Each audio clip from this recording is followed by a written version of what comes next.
Hello, everyone, and welcome to Police Off the Cuff, Real Crime Stories. I'm your host, retired NYPD Sergeant Bill Cannon.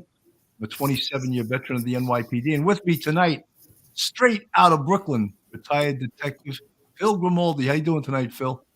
I'm doing pretty good, Billy, and I'm very excited about our two fantastic guests tonight. And this is a very, very important topic that we're going to be dissecting tonight.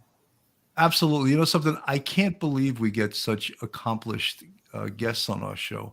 I really blame it on our sex appeal. You know, I think that has so much to do with it. In the left screen is Leslie Morgan Steiner, who's a very accomplished author, speaker, mom. She has a van. You know, she drives a van, and she has an amazing story to tell. And Absolutely. the right window is Dr. Debbie Goodman, and she's a professor down. I'm sorry, the college, St. Thomas University, Biscayne College. Yes. So that's a mouthful. But Go she's a Bobcats. professor of criminal justice, and the topic expert tonight. Tonight's topic is going to be domestic violence. And one of the themes of it is going to be, why do they stay? And we're going to talk about that. And we're going to dig into that. But first we go to that, we're going to go to the Police Off the Cuff song, and we'll be right back.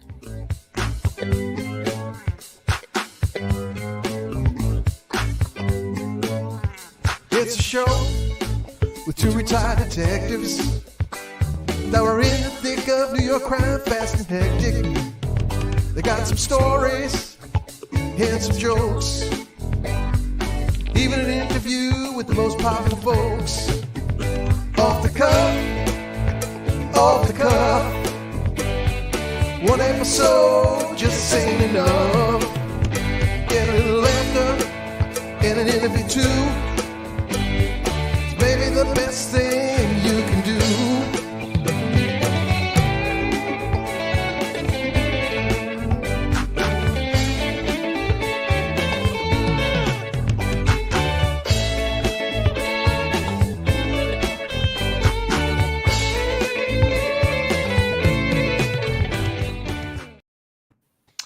Folks, I'd like to introduce our guest again. Leslie Morgan Steiner is an author, a consultant, and thought leader on women's leadership, work-life balance, inspirational parenting, overcoming adversity, and surviving violence against women. We'd love to welcome you to the show tonight, Leslie. It's so great to have you here. But before we welcome both of you, I want to introduce Dr. Debbie, who has a pretty equivalent resume like you do. Dr. Debbie Goodman is a criminologist, a published author, educator, and a former TV show host. Prior to teaching in the Bachelorette Criminal Justice degree program at STU's Biscayne College, Dr. Goodman served as chairperson of the Miami-Dade College School of Justice.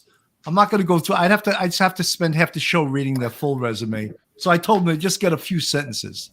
Perfect. Leslie, you have an amazing story, and you did it on a TED Talk, and you are a victim in your past of domestic violence. And we'd like to hear a little bit about, and I hate to say the highlights, but we don't have time to hear the entire story, but it's an amazing story, and an amazing story that, when they talk about when you come back from something, when you get knocked on your ass, what shows you who you are is getting back up. And you definitely got back up. And that's a testament to how strong you are. Well, I'd be happy to give you the highlights of the story, the quick version. The whole story is in my book, Crazy Love, and somewhat in my TED Talk about why victims stay. But what happened to me is that I grew up in a home with no violence, and I went to Harvard College. And when I graduated, I moved to New York City. Was working at 17 magazine, and I met and fell in love with an amazing guy. And he also had just graduated from an Ivy League school, and he was working at a really impressive investment bank. And I had never really been in love, and I fell very hard in love with him. And it turned out that he had been terribly physically abused as a little boy. And he was really adamant that abuse was wrong and that he would never hurt a woman. And I was naive and I believed him. And I married him, and he started beating me right at the time of our wedding. And the violence escalated and escalated and escalated. And overnight, I went from being a Harvard graduate with a great shiny job at 17 magazine, living in New York City, to completely isolated with a man who I thought was my soulmate, who had 3 guns and was beating me and holding loaded guns to my head on a regular basis. And I didn't know what had happened. It happened so fast, and I didn't know how to get out. And for a lot of reasons, I didn't tell anybody. And then when I finally was able to leave after years of beating, the people who helped me the most were the police.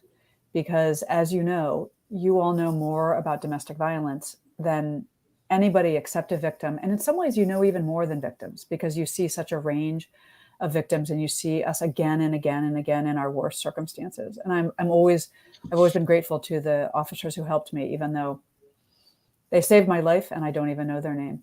And then I rebuilt my life. It's a whole story in and of itself of how I left and how I stayed left, and how I got out of debt and recovered physically and psychologically. And I went on to remarry and have 3 wonderful kids. And fast forward to me now in my late 50s with grown children, very happy life. And I think if you met me, you would never know that I was an abuse victim, which is, we're all hiding in plain sight all the time. For sure. Dr. Debbie, I wanted to just run this by you because we see this all the time in police work, is that the abused becomes the abuser. You want to comment on that? Yes, absolutely. First, if you will, allow me to, thank both of you, Sergeant Bill, Detective Phil, and of course, Leslie for the composure and bravery to share this type of story. You're exactly on point when we know statistically that those who are abused will become the abusers. And why is that? We can certainly point to the sociological, psychological impact of what's happened to them. This is what they know. This is what they've seen. This is what they've experienced. And unfortunately, now this becomes the platform by which they operate in terms of their interpersonal behavior. And I'm sure we'll get into it. But again, we're talking about behaviors that may very well start with the verbal abuse, right? The criticisms, the complaints, nothing is ever right, nothing is ever good enough, passive aggressive types of behavior. Just so again, we're reminding our viewers, our audience, our listeners of how these instances may begin.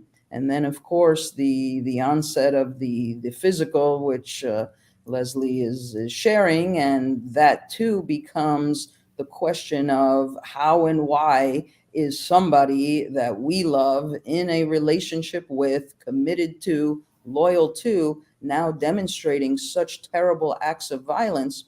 So when you point to Sergeant Bill, the abused becomes the abuser, that is true. That tends to be the typology of where we can start as a talking point.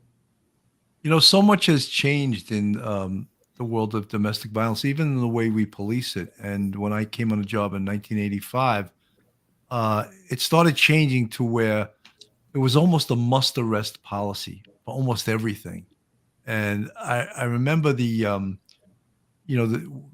used to have it memorized what fit the criteria to arrest someone for domestic violence, harassment, assault, disorderly conduct, menacing, all of those things.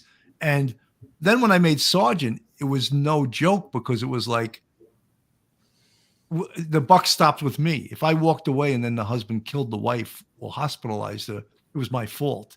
Even though you can't really predict what's going to happen when you leave, there's certain indicators. So that's why I think the state went to the almost zero tolerance policy in regards to domestic violence. Phil, you have any comment on that? Yeah, I'm glad you brought up your early time on the job, because my first experience with domestic violence, I came on the NYPD in 1982.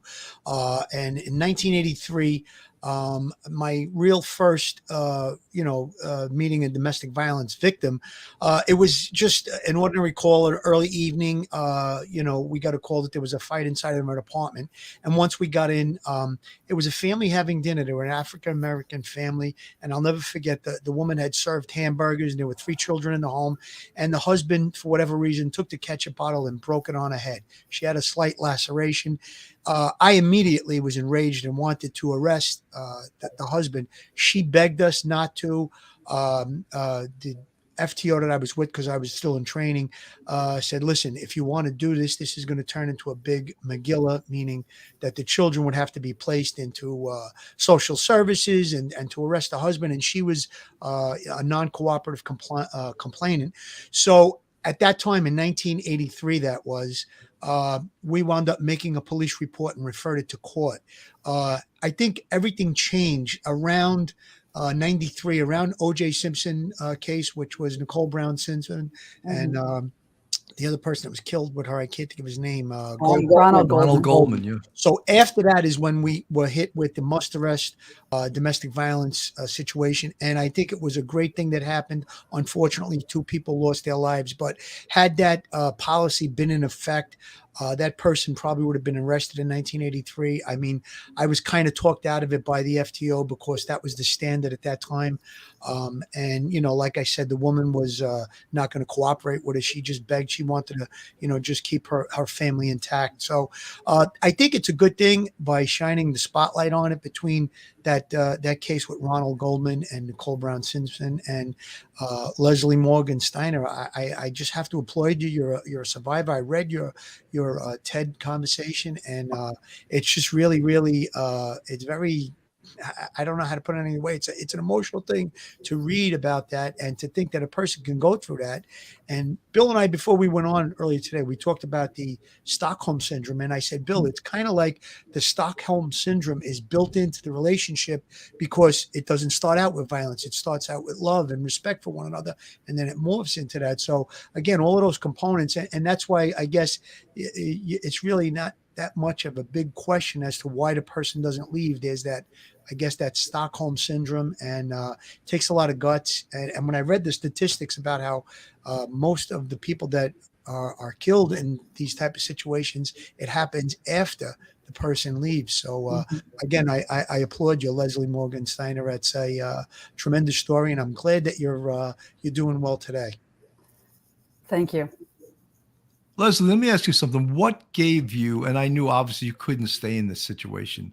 When I read the TED Talk, I was horrified, and I've seen unbelievable violence in my life. And I was just horrified that a woman as beautiful as you, and not that beauty has anything to do with it, but just the fact you're so accomplished, you're so smart, and, you know, and not also to say if someone was poor and not smart, I wouldn't feel the same way. But it's just sort of in this situation that's almost impossible to get out of unscathed. And what gave you the strength to get out of this? You know, I loved him so much, and I felt so sorry for him. He had been so abused as a child, and I didn't want to abandon him the way so many other women had abandoned him. And I never saw myself as a battered woman, even when he was threatening to kill me and holding loaded guns to my head. I saw myself as a strong, smart, independent woman, which I was, in love with a very troubled man. And I was going to use all of my power to help him and to save him. And I tried so hard. But what made me leave was a couple of things. One is that I started to realize, to really know that I was losing myself. I was disappearing before my very eyes. I was becoming weak. I was losing all of my self-esteem. I also had 2 very kind friends who told me that they saw that I was too. And I confided in them what was going on. They were the only 2 people who knew. And then what happened was there was one final beating where he barricaded me in our bedroom, and he beat me and strangled me into unconsciousness, which he did all the time. The first beating, he strangled me, which, as you 2 know, is that and the possession of guns amps up the lethality risk to a very dangerous situation. And he had a black belt in karate and a black sash in kung fu, and he beat me over and over again. And I knew he was going to kill me, and I felt it. And it didn't matter anymore how much I loved him, because something in me cared about myself more. And I was also very lucky that a neighbor intervened. I don't know who the neighbor was. I never found out, but somebody pounded on our door, and I'll never forget his voice. He said, "Stop it, stop it. Can't you tell that if you keep going, you're going to kill her?" And so Connor stopped and ended up leaving the apartment that night. And as soon as he left, I did the thing that I had never done before, which is that I picked up the phone and I called the police. And the police were there right away. And they were so matter of fact. They didn't feel sorry for me and they weren't angry at me. They just were really, they gave me some facts and they said, we see this all the time. And if you let him back, he is going to kill you. And we're going to find you dead on your own living room floor. And there's something really powerful with having two authority figures say that. And I remember feeling that night, I was very raw and very open. I could feel that those two men cared about me in a way that my own husband didn't and couldn't. And it just really struck me. And I promised myself I was going to do everything that they told me to do, and I did. And it wasn't easy to leave him. He begged and begged to come back, which he had done many times. It's one reason why we don't leave, is that they beg us, and they're very convincing that they love only us. Leslie, can I interrupt you for 1 second?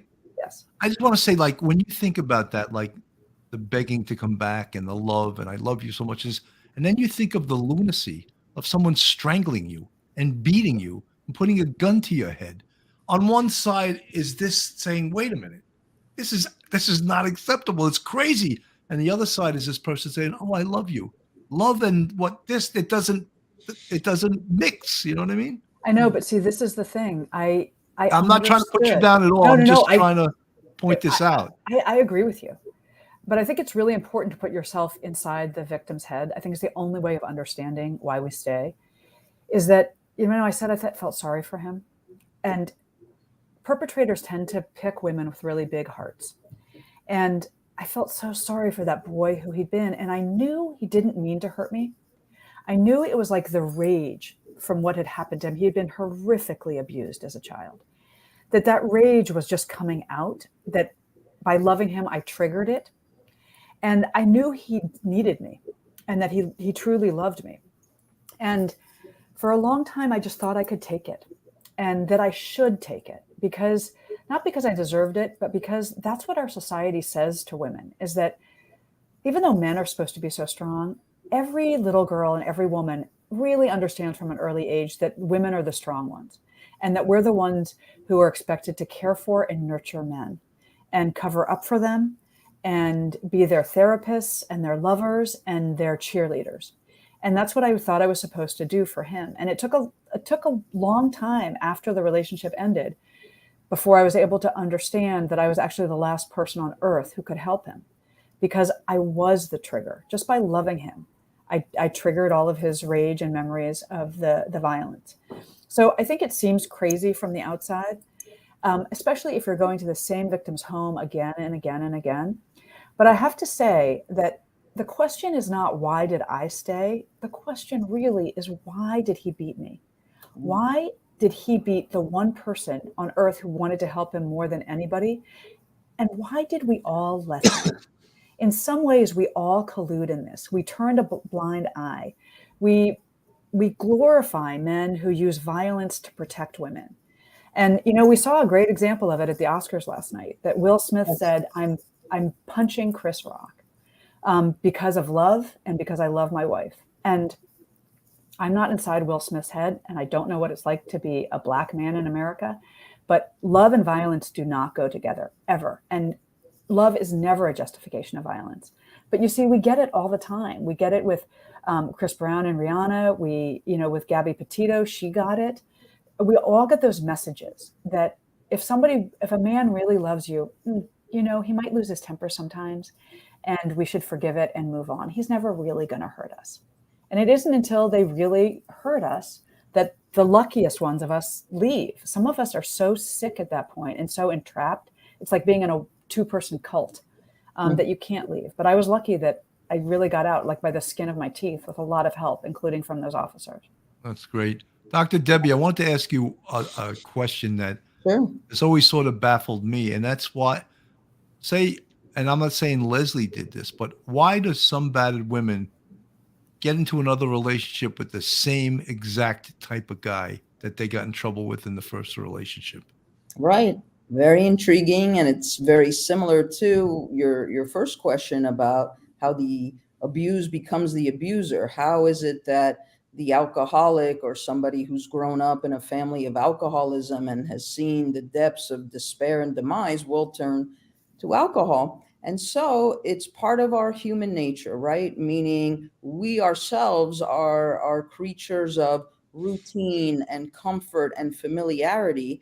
And yes, on its surface, it doesn't make sense, but all of Leslie's points are just spot on and perfectly aligned. And it is the perfect storm because there's been this level and layers of the emotional abuse, the physical abuse, at times sexual abuse as well. And yet that's the one side of the coin. Now, the other side of the coin is the love, is the savior mentality. Let me help, let me nurture. I love this person some way, somehow, deep down, he loves me. But it's not uncommon, as we know in our field of criminal justice, that the victim who then becomes a survivor may again be attracted to the first types of qualities and characteristics that draw the person in, right? The charm, the intellect, the protection, the kindness, the generosity, only to be disguised and the true colors get revealed. But these talking points are so important, and I'm also hoping, as a criminologist with the four of us here, that there's also a call to action, that clearly our viewers today, our listeners, there's a level of interest to this as well as intrigue. However, we may be speaking directly to somebody who is in the throes of this, literally as we speak. And like Leslie should be viewed clearly as the hero, and with the S, the shero, that she was able to do it. And for anybody going through this, or who knows somebody going through, we've got to find a way, dig deep to get help. And the help is certainly coming to the realization first that one is in the experience, because we know, with forensic psychology and just victimology, we tend to do this type of rationalization theory of, well, but he's really just going through the tough time, and he just lost his job, and he's having financial issues. And yes, there's a mental health decline, and now he's self-medicating with the alcohol and the prescription meds. Well, guess what? That's the perfect storm. All of that becomes the perfect storm to be let out and targeted and projected toward the victim, who thankfully people like Leslie can become the survivors. Debbie, I Sergeant always used Cannon, to... what I would say too is that I actually think that is a myth, that people who have been victims, that their subsequent relationships on a regular basis are abusive as well, because I have never seen data to back that up. And the victims that I know, it's the last thing we want is to have this happen twice. And I think that in a way, and I'm not saying that you're doing this on purpose, but I think in a way it's a subtle way of blaming victims, saying that we choose these people again and again, because we don't choose them. They choose us. This is a predator and prey situation. And people who are inherently really kind and generous spirited attract a predator like that. And if you're somebody who is abusive, of course you're going to go after somebody who has already shown that she has taken abuse. And it just adds to the complexity of it. But I don't think that there's anything in victims that want it to happen once or twice or multiple times. And a lot of victims grow up in abusive homes, so they see it at home and they think it's normal. But a lot of people like me grow up in homes without any violence. And there's nothing in our life that makes us more likely to have it. Abuse can happen to anybody, and it can happen to Leslie, many I'm not people. saying that because I've seen it in my police career. I've seen it, people that have been abused start going out with the same or hook up with the same type of person. And I don't know, I'm not referring to statistics. I'm saying in my police career, I've seen this happen, and one of the other things was, it's also common when you can ask any cop, they go to active domestic violence situations where it's really violent. and they go and grab the husband, and the wife jumps on their back and starts starts attacking them. You know, and so I was it's going like, to make that and we point. find it almost funny. He's like, "Wait, you called us to help you, and now you're attacking us." That's We the see ourselves frustrating as the part of it. protector. It's a strange thing about the psychology of it. Janae Rice, who eventually married Ray Rice, the NFL player, Oh, who yeah. beat her in the elevator. She said on national television, she said, "No, I'm Ray's protector." You know, it's a ridiculous statement that she's the protector of a football player. You But know, that's how Leslie, they I just see wanted to it. make a quick comment on that. I taught at a college that was 99% Black and Hispanic. And when that incident happened, I spoke about it in class. And a lot of the kids thought it was perfectly okay what he did. And I was like, "Are you kidding me? He knocked her out. How is that ever okay?" And they were like, "Well, you know, she did this to him." And I was like, Billy, I got to make a point about culture. And Leslie, is it okay if I tell a story? It's a little bit graphic in nature. Would it upset you, or is it okay for me to say it? That's fine. Okay. This is going to the culture of it. In the late 90s, I worked in Bay Ridge, and the domestic violence officer got called out, and I went with her on a Iranian couple. The woman had been beaten for 2 days. I mean, she had marks on her body from her head to the bottom of her feet. That's how badly she was beaten. She was near death. She wound up surviving. Obviously, the rage that we all, the whole team, that we wanted to capture this guy, and he was Iranian. They were an Iranian couple, and we wound up at his mother's home. And I you know, we don't know where he is. We were met with all of that. We wanted him immediately. We wanted to arrest him. I grabbed the brother. I took him outside, and I explained to him, "Listen, it's better for your brother to turn himself in rather than the police go after him. There could be a tragedy, you know, God forbid, blah, blah, blah." And he said, "Listen, I'm with you. I'm going to do my best to get him to turn himself in." Now, the girl was a college student, and the husband had this thing in his head that he thought she was cheating. And the brother explained to me, "You have to understand, in my country, just the mere fact that he thinks she's cheating, what he did to her, he wouldn't get any jail time." I said, "Well, this is not Iran. This is America, and he's going to go to jail for this. He's going to be arrested." And we convinced him to surrender the brother the next day. But the point is that Bill made that point that there's people that think that kind of violence is okay. And in cultures around the world, it's acceptable, and as insane as it sounds to us. And I can't tell you how enraged I was that I didn't go too far into the story, but she survived, but she withstood 2 days of a brutal, brutal beating. That's all I'm going to say about it. I don't want to upset anybody, but, and culturally in their country and the family, they were like, you know, this is not really a big deal. You know, he thought she was cheating. And even though it wasn't true, and the brother told me, "I know she's not cheating. I know she's a good person. He's having delusions about it.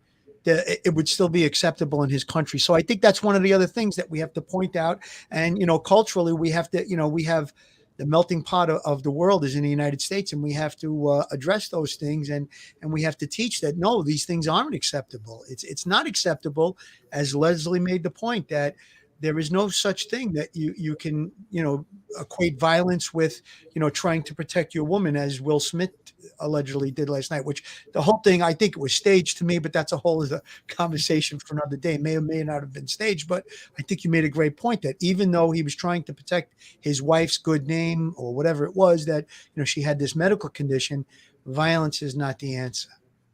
Folks, this is Police Off the Cuff, real crime stories. If you guys want to support us, you can join our Patreon, where we have 3 different levels. You can become a subscriber. Just go on our YouTube, hit that subscribe button, give us the thumbs up, ring that bell. If you want to become part of our YouTube family, you can go on our YouTube and sign up for 5 different levels. You can support us on that level. People in the chat with the green font are already members of our YouTube family. This is an amazing show, and, you know, it's like, you know, your heart breaks for domestic violence people that have experienced, because it is such a horrible situation to be in, and to get out of it takes a lot of courage, and again, takes a lot of help. And Leslie, I think it was important to note that there's at least 2, 3, probably more than that, people in your life that helped you and saved your life. You don't even know their names, and that's not unusual, right? It took a whole village really to help me, and I had resources. You know, I had a loving family. I didn't have children. I had a culture that said violence against women is wrong. And it was still so hard to leave. I needed those officers. There were subsequent officers who helped me as well. There were advocates in family court. I had a great divorce lawyer. I had people come out of the woodwork, other women who had survived. And I had a locksmith who, I called him and asked him to change the locks. And he said, I could be there in 5 days. And I said, look, I just left a man who was physically abusing me. And he said, I'll be there in 20 minutes. Well, that's great. There are a lot of really, really good men out there and good people out there. And, the greatest thing about all of those people was they made me feel like what had happened to me was wrong. And that even if I hadn't known it, my society knew it, and that they had my back. And that's a really great feeling to have. And I think that a lot of victims don't have that because there are cultural messages that prevent them from getting it. And also, it takes us victims so long to leave. It takes the average victim 7 attempts at leaving before he or she actually leaves. And so people get really frustrated with us. And instead of getting mad at the perpetrators and understanding the psychological trap that we're in, they get angry at us. And it's a natural response, but it makes it more complicated for everybody. Mm-hmm. Guys, I'm going to go a little bit to a file tape of the Gabby Petito, the incident when the Moab police stopped them in Utah in that van. And the Moab police have been highly criticized for this incident. And Phil and I and other police, NYPD guys, we commented on this and we thought that they did a pretty decent job. But after the fact, there was a lot of criticism of them. And I'm just going to play a little bit of this. And probably everyone that's seen this show has seen this video a million times. But I'm going to play it and you guys can comment on it.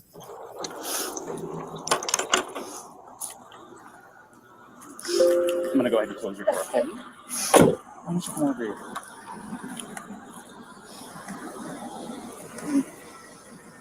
SO229. I had the female that was on the passenger seat separated from the male. Keys are on the hood. You want to tell me what's wrong? Yeah, I don't know. It just some days I have really bad OCD, and Okay. I was just cleaning and straightening up back of the van before, and I was apologizing to him and saying, "I'm sorry that I'm so mean because sometimes I have OCD and sometimes I can get really frustrated. Not like mean towards him. I just I guess my vibe is I'm like in a bad mood. And I was just saying, I'm sorry if I'm in a bad mood. I've just been really stressed. I had so much work I was doing on my computer this morning. What do you do for a living? Well, I used to work at an organic juice bar, but I just quit my job. Okay. I was a nutritionist. That was my That's job. cool. And I just quit my job to travel across the country. And I'm trying to start a blog. I have a blog. So I've been building my website. So I've been really stressed. And he doesn't really believe that I could do any of it. So that's kind of been I don't know. He's down there. I don't know. We've just been fighting all morning. And he wouldn't let me in the car before. And then Why wouldn't he let you in the car? Because he of told your me OCD? told me I needed to calm down. Yeah. But I'm perfectly calm. I'm calm all the time. And he really stresses me out. And this is a rough morning. Well, Dr. Debbie, obvious signs of potential domestic violence?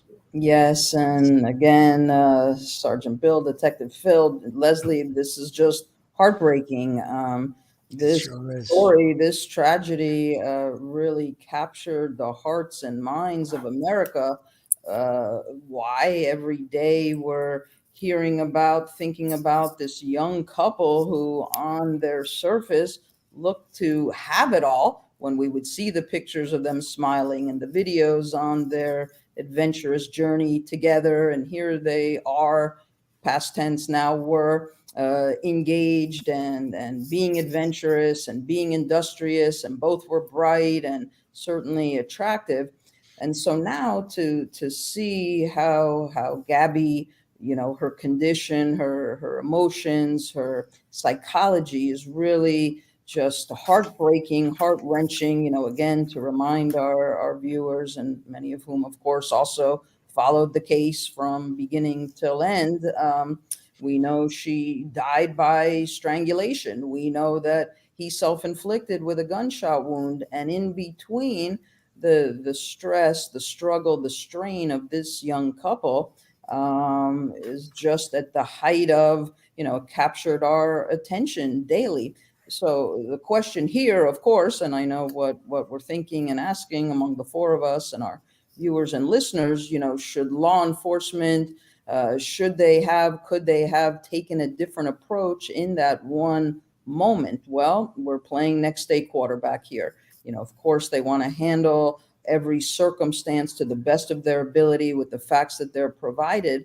Nobody was arrested. We understand that psychology, and certainly Detective Phil and Sergeant Bill, better than anybody, to arrest a young couple is going to be also very traumatic. But should the officers on this one have made an arrest? As we know, too, even some of the backstory that, Detective and Sergeant presented about where the victim would plead, don't arrest, and jump on the back. Well, now we know we could have co-defendants if and when. We don't know, did party A start it? Did party B? Is there still any level of risk of harm or bodily injury or potential death? So the worst case scenario happened. Our hearts break for particularly Gabby. And I think an important question moving forward as well for the platform is, what can we do to prevent it? Leslie, did you see that the same way? Did you see obvious signs of domestic violence early on in this car stop? So I and every survivor and advocate I know, as soon as we heard about the Gabby Petito case, long before we watched this video, we knew that she was a domestic violence victim and we knew that she was dead. It was just obvious. There were so many warning signs. And when I watch this video, what I see and what I feel in my heart is a terrified young woman. She's terrified. She's blaming herself, which is a classic red flag. She's also physically a very slight person, which I think matters here. It just accentuates how vulnerable women are. She's also clearly psychologically broken. And, the fact that she calls herself hysterical and says that her boyfriend wanted her to calm down, the fact that she's blaming herself, that doesn't excuse any of this.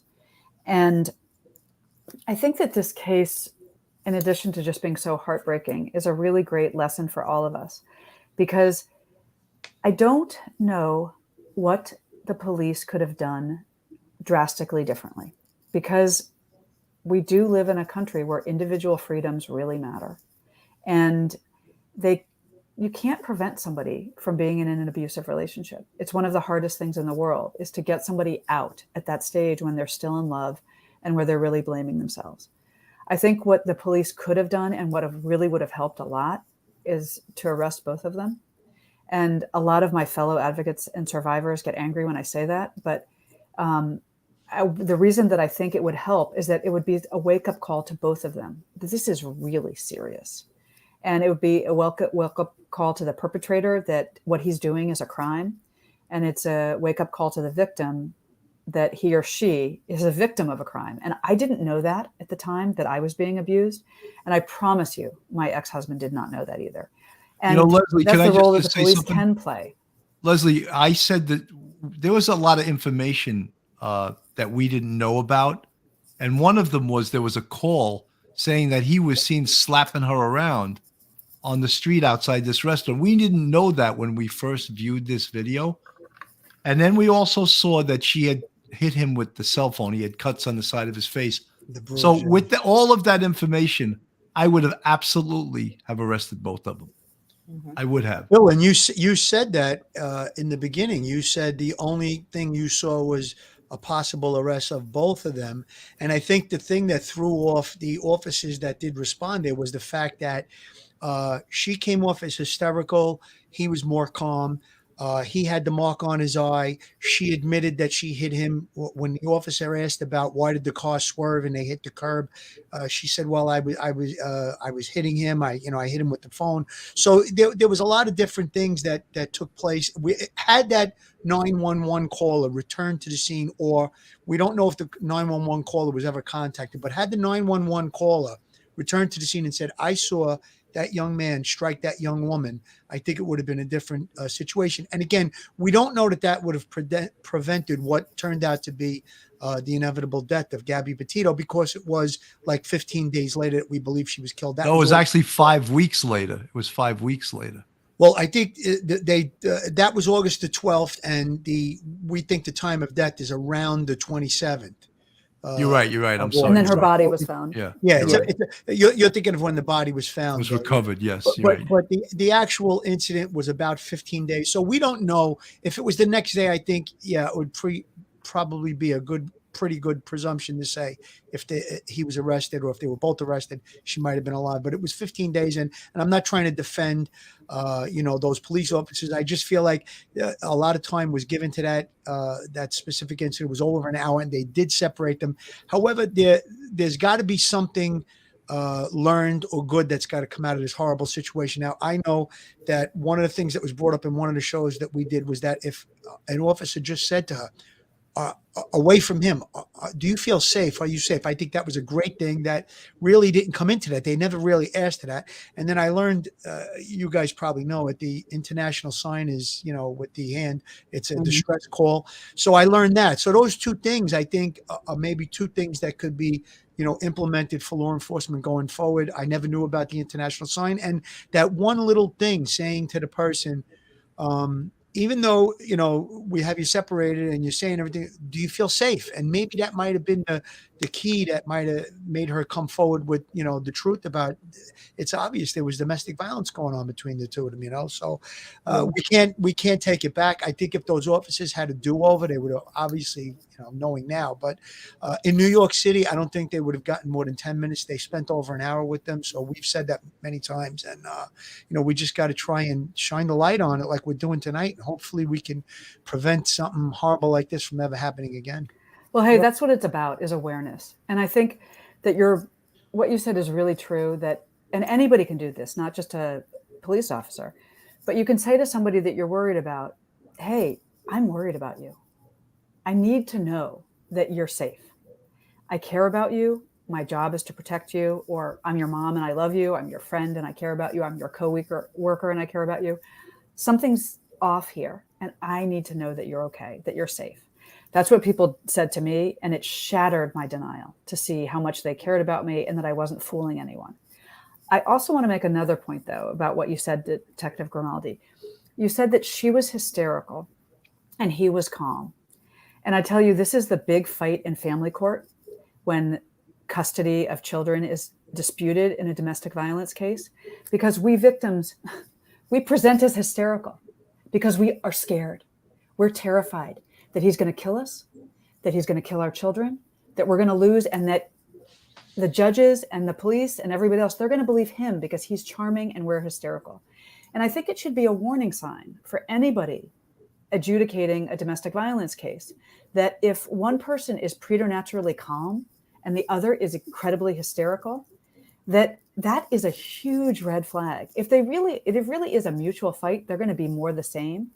And abusers are incredibly charming and calm and under pressure. And we victims, we are not, because we're terrified. We know Gabby Petito being hysterical like that was her own way of crying for help and saying, I'm not safe, please help me.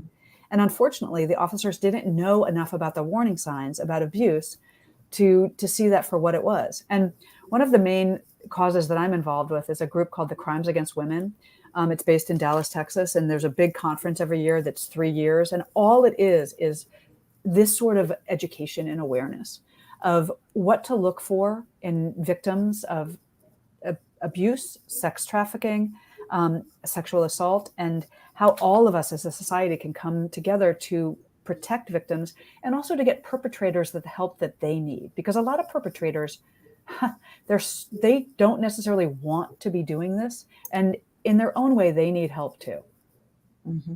Guys, Dr. Debbie, I'm going to give you a chance to respond, but we've got to go to a quick commercial break. Joe Murray, attorney at law. Have you found yourself in a jam? Are you in need of legal counsel in the New York area? Do you need a victim's advocate? that actually is something that we should go over tonight, victims advocate. Joe Murray is your man. He's not only an experienced trial attorney, he's also a retired 15-year member of the NYPD. He literally knows both sides of defense.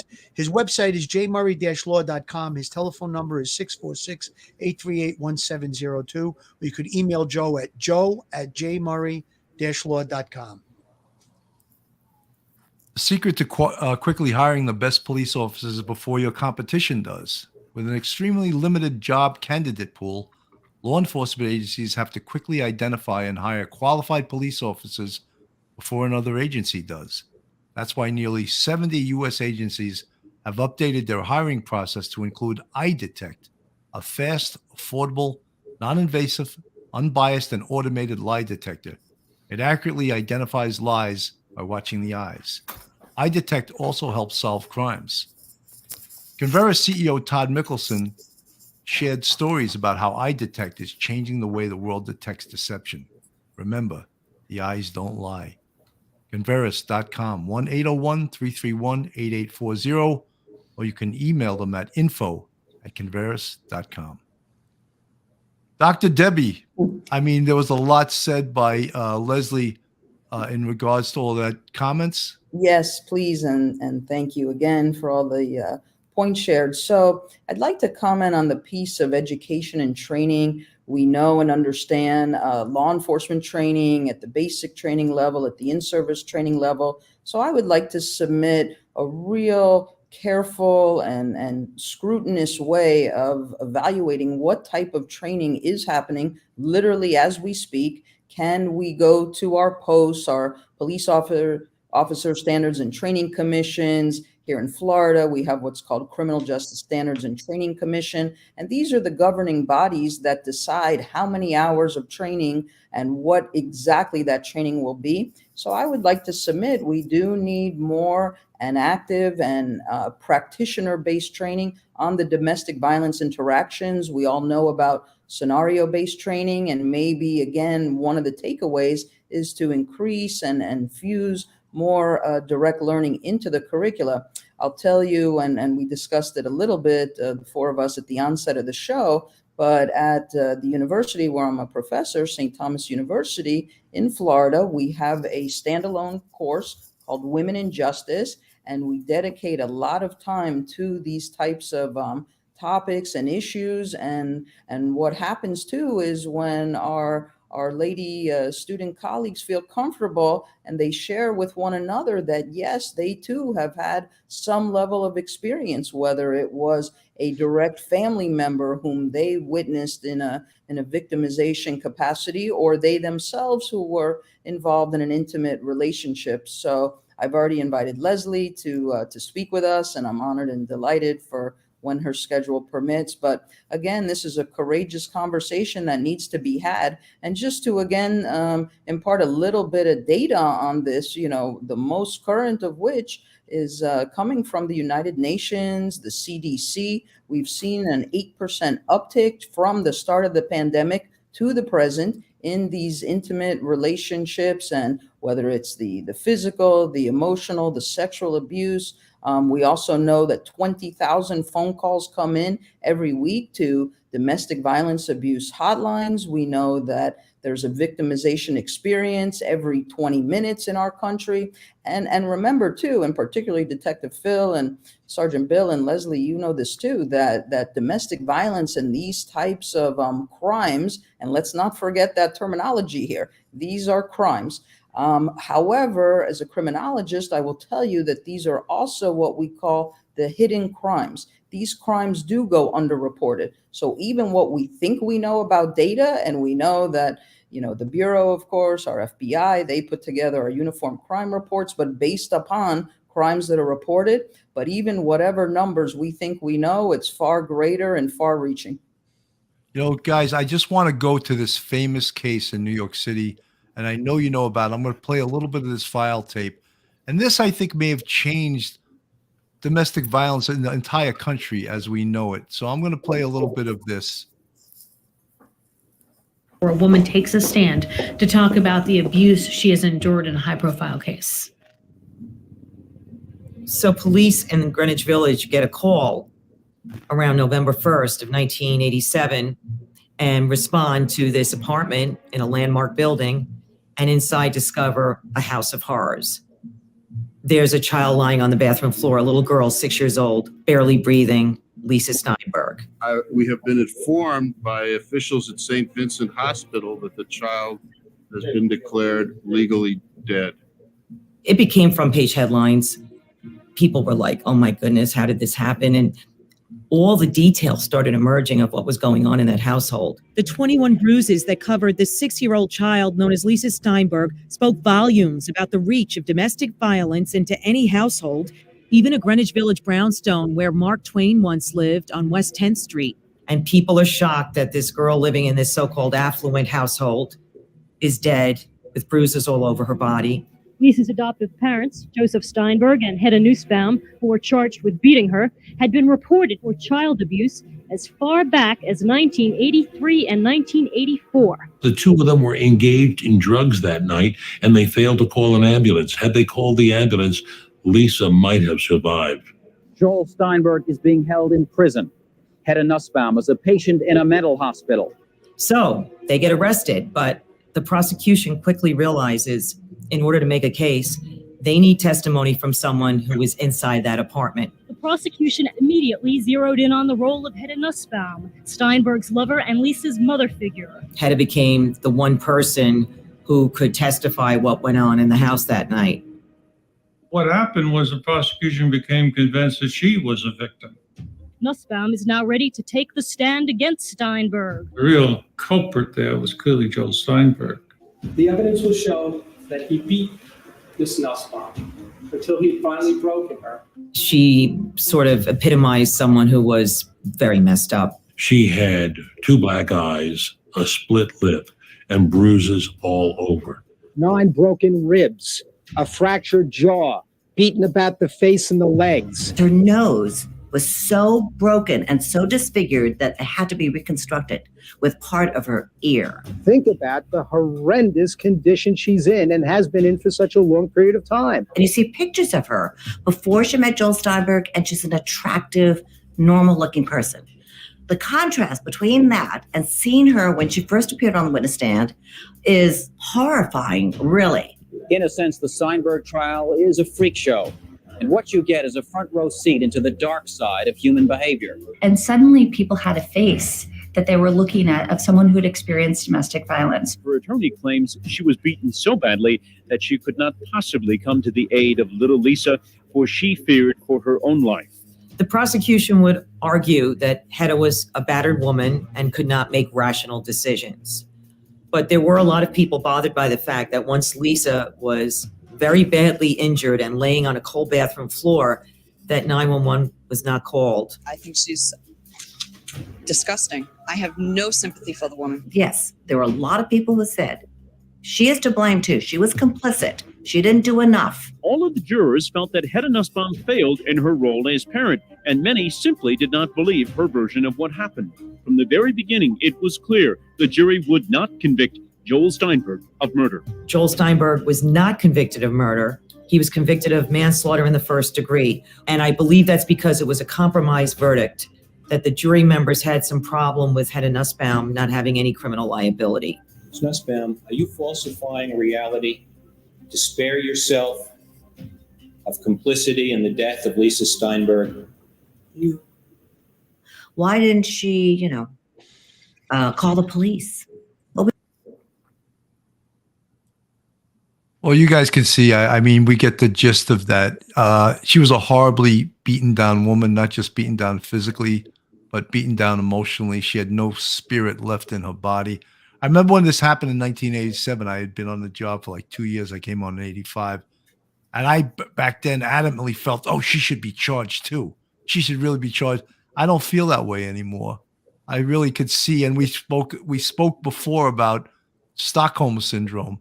And if this woman didn't have that, and I don't know who does. And as I spoke before about how her whole spirit was beaten down, I don't think she could think rationally because she was trying to protect herself from getting another beating.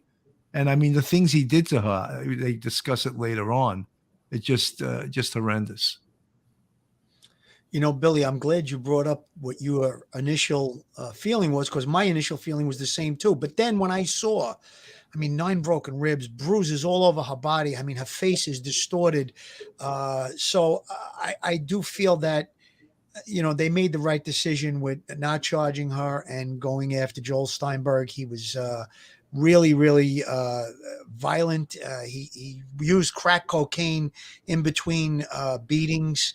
On the night that little Lisa was beaten to submission, before they called the ambulance, he went out and he came home and he smoked more crack cocaine before they even called the ambulance when she was unconscious. So, you know, listen, our initial instincts and our initial reaction is, how could someone be in that home? And I read in a little bit of research that I did that the medical examiner felt that had they called the police and called 911 or the ambulance right away, that she probably would have survived and recovered from her injuries.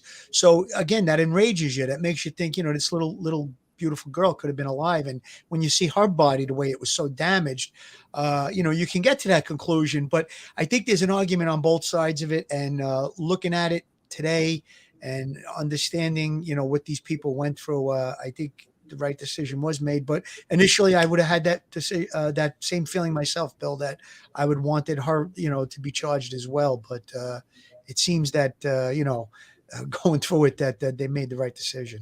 Leslie, I can see the thoughts pouring out of your head without it coming out of your mouth. Yeah. There's just so much here. And I have such incredible sadness for this case. And you know, it's interesting that we're all on the show together, because we all started out in kind of at the same time in the same place. I mean, I moved to New York in 1987, right when this case was unfolding, and it changed me forever. And I think one of the things looking back is that the biggest misconception about abuse is that it's never going to happen to us. And I remember thinking, I would never be like Hedda Nussbaum. I would never not protect my children. I would never let a man tell me I had to sleep on the floor the way he made her. And then a year later, I was in an abusive relationship. So it just really could happen to anyone. You never see it coming. And now looking back, one of the really, you know, now that I've had decades of experience in this field, it's very complicated the way we judge women in abusive relationships who are not protecting their children. And there are times where women lose custody of their children for not protecting them, even though they're just trying to protect themselves and keep the family together, and where the perpetrator, like Joel Steinberg, is not held fully responsible. I mean, it's amazing to me that he was not charged with murder, that anything that did or didn't have to do with it is even relevant here is incredible to me. And I also just want to point out that, you know, all of the sympathy that we have for Lisa, that's what I felt for my ex-husband, who was beaten on a routine basis starting when he was 4. You know, his nose broken, his arms broken, his ribs, his mother was beaten in front of him. And I think we've got to look at abuse much more kind of holistically and understand that it affects entire families. This is not a women's issue. This is a human being issue. And that all of us have a responsibility to educate ourselves about the complexity of abuse and know what it really looks like. So, because there had to be neighbors and teachers and people on their block who knew exactly what was happening. And we've got to empower bystanders so that they know what to do. And we have to empower police and the judicial system to do something. I witnessed child abuse on an airplane this last summer, and I had to fight so hard to even get the police to file a report. And I ended up talking to the FBI, et cetera, et cetera. And there was an FBI agent that said to me, hey, lady, 30 minutes of bad behavior on an airplane doesn't constitute child abuse. We still have a very long way to go here.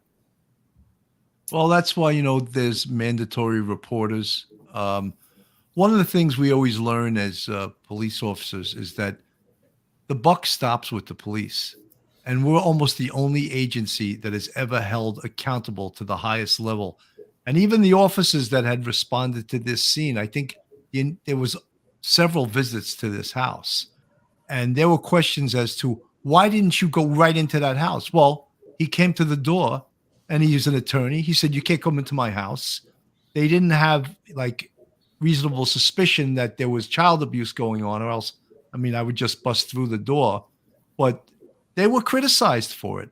And the police department is always, believe me, I don't care what police department it is, they wanted to hang those Moab cops with the Gabby Petito stuff. And, you know, from a police perspective, from the law perspective, knowing what they knew at the time, I think they did a pretty good job. They spent an hour and 15 minutes on that job, but yet they want them retrained. Some people wanted them fired. Some people wanted them to lose vacation days. They were placed on probation, I believe, Bill. Yeah, too. they were. So I know that in the big picture, Leslie, you can look at it like, well, they deserve that because they may have, maybe not thinking that. I'm interpreting. I'm not thinking that. I actually think said that earlier. We love to blame people in our society. Yeah. We absolutely love to, and the police, unfortunately, have become an easy target. Just as, you know, the targets move, but we like to blame people. And this is an everybody issue. I understand that police can only do so much.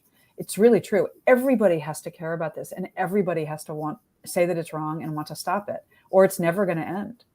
You know, we always question, what did the Chris and Roberta Petito know? They lived there for 2 years. They didn't see this.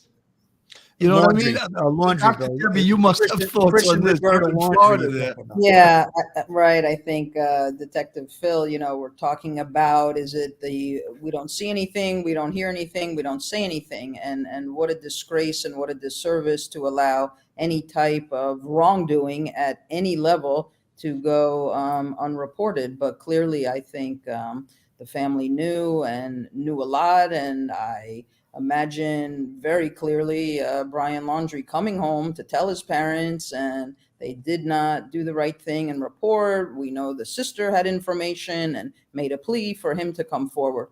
So again, the takeaway has to be that first there has to be an understanding, a recognition, if and when somebody himself or herself, however the statistics are, 1 in 4 women we know, and 1 in 9 men somewhere in their lifetime will be experiencing some level of physical, verbal, emotional, sexual abuse by the intimate. See something, say something. As Leslie mentioned, the support systems are there in place. We got to find a way and dig deep to change the dynamic from victim to victor. 100%. Phil, you had something to say before this? No, I was just trying to correct. You said Petito instead of Laundrie. You said Chris. Oh, I'm sorry. Yeah, I meant Chris just and thought Roberta correct. Laundrie. Yeah. No, that's it. Yeah, right. It was Laundrie. Okay. It's post-traumatic stress. Yeah. You know what, Billy? One of the quick point that I wanted to make, I talked about that domestic violence case that I had in 83, this Joel Steinberg case, 87. Police went there several times, and they were, they were admonished for it, or there was a call for their heads or whatever it was. But it was really acceptable to refer things like that to court, to take a police report. And again, you said Joel Steinberg, he was an attorney. He may have said to the police, "You're not coming to my house. You don't have a warrant." He may have stopped them. And in that day and age, that was acceptable, that they didn't go any further. But I think that because there's so many of these cases and the spotlight has been shined so much on them, that now a lot of policies have changed. And the 1 hour and 15-minute stop with Gabby Petito, and it just breaks my heart to watch that video, to see that beautiful young girl that she's no longer with us, and it's because of domestic violence. But when you look at what those officers did, they spent a lot of time. They actually pulled up specific laws on their cell phones to look it up to see if it met the criteria to make an arrest. So they really tried, is the point. And I think that had that been 1987, it might have been, you guys break it up and get out of here. Might not have even been that. So I think we're making a lot of great points tonight, and I think that we're bringing out a lot of good things. And Dr. Debbie, you've made some great points. And Leslie, I think you made a really good one when you, as a victim, stated earlier that there was help. There was that locksmith that dropped what he was doing and came to your aid, and the people around you. So if there are victims out there, and there probably are people watching this that are victims, there is a support system. Just ask for the help, reach out. There are people that will help you. You have it right from the mouth of Leslie, a victim, that she was met with help. So there are plenty of different avenues that can provide help. And then just ordinary people like that locksmith, or those 2 police officers that got her out of that horribly violent situation. I just wanted to say the judge that sat on this case, his name was Harold Rothwax. And Harold Rothwax started his career as a legal aid attorney. And then he made judge, and he became a really, I don't know if you can use the term hang 'em judge, but he was a very tough sentencer. And when this trial was over and they had the guilty plea, he asked Joel Steinberg if he wanted to speak. And Joel Steinberg got up and spoke and made light of everything he had done. And Harold Rothwax actually started to laugh. And Steinberg was like, Judge, why are you laughing? He goes, I find this amazing that you are making light of killing a little girl and doing the abuse you did to your wife. And you're making light of it. And it was an amazing to see, because he was this judge. He was restrained by the law because he obviously was only convicted of manslaughter 1 and not murder 2 because of Hedda Nussbaum. The fact that many people wanted them both to be charged, but for the district attorney to get a guilty plea on one of them, and who was the most culpable, of course, was Joel, they had to have that legal trade-off. Billy, I read on the internet earlier today, looking up on the Lisa Steinberg case, that he showed no remorse at 2 parole hearings. He a lot of times parole hearings, they look for remorse on the person, on the defendant that is trying to get out of jail, trying to get paroled. And on both of his parole hearings, he would not show remorse. He would not admit guilt. And he was only released because he did the maximum amount he could do. The good time law in New York, you need to do 2/3 of your maximum sentence, and you have to be released by the law. So that's how he wound up being released. So again, narcissistic behavior, you could call it, or whatever it is. He showed no remorse up until the minute he was released from jail. And there was another child in the house too. It wasn't just right. There was another, and something. Follow up on him. He's doing fine. He's married. He has 3 kids. He went to college, which is unbelievable. That's right. So something saved his life. Yeah. If you people, it should be a reason for people to intervene and to become educated about this and to ask for help. And I always tell victims, no one can help you if you don't ask for it. You have to break the silence and ask for help, and sometimes ask for it again and again and again. But I do believe that our society is fundamentally good, and that we believe that violence against women and children, and all violence against men too, is wrong. But sometimes you have to really be determined to get the help that you deserve. Absolutely. Ladies, I want to thank you so much for coming on the show tonight. We're at 1 hour and 7 minutes. I know we could probably stay here and talk for another hour, but several days. I don't want to take that much time away from you guys. But Dr. Debbie, I want to thank you so much. I'm going to give you last words. I always give everyone last words. Dr. Debbie? Yes, of course. And first and foremost, last words are of thanks and appreciation to join this very courageous conversation. So thank you, Sergeant Bill and Detective Phil. Leslie, your story is amazing, one of courage and bravery and a real change agent in our society. And just thank you to all of our amazing law enforcement representatives as well. We have nearly 1 million local, state, and sworn officers, and very much appreciating the day-to-day service, especially in these very unusual times. Leslie, final words? Just thank you to all 3 of you for devoting the time to this important subject. And I also want to thank everybody who is listening, because just by listening, you're taking action to end abuse against people, against women, against children, against everyone. And you're really empowering yourself so that the next time you come across somebody who's being abused, you'll recognize the warning signs, and you'll just be a lot more confident about the fact that you can help people who are being abused. Thank you, Leslie. Detective Phil, final words? Final words. I said at the onset of the show that we had 2 spectacular guests. These are 2 heroic women that dedicate their lives to this type of stuff. And Leslie, I think you brought out some great points about, number one, you got involved on that plane. That was really important. People should get involved. If you see something that doesn't seem right to you, myself and my wife got involved. Someone was abusing a dog, and we got in their face about it. So if you can do that, God forbid it should be a human being that's being abused, but get involved. And the other thing is for victims, there's a lot of help out there. I think we made those points. And thank you again, ladies, for coming on. I think it's great to have had you on tonight. I think this was a great episode. Yeah, it absolutely was. And again, I want to thank both of you for coming on. If you could hang out for like 5 minutes after we go off, and we could just, exchange pleasantries and just, if you don't have to run. Folks, Sounds thank good you to so me. much for listening. These were two fantastic guests. I think we all learned a lot today, and we can continue to learn about domestic violence and domestic abuse. Thank you, Everyone everyone. have a great night, and we'll see you tomorrow. Stay safe, everyone. One episode just ain't enough.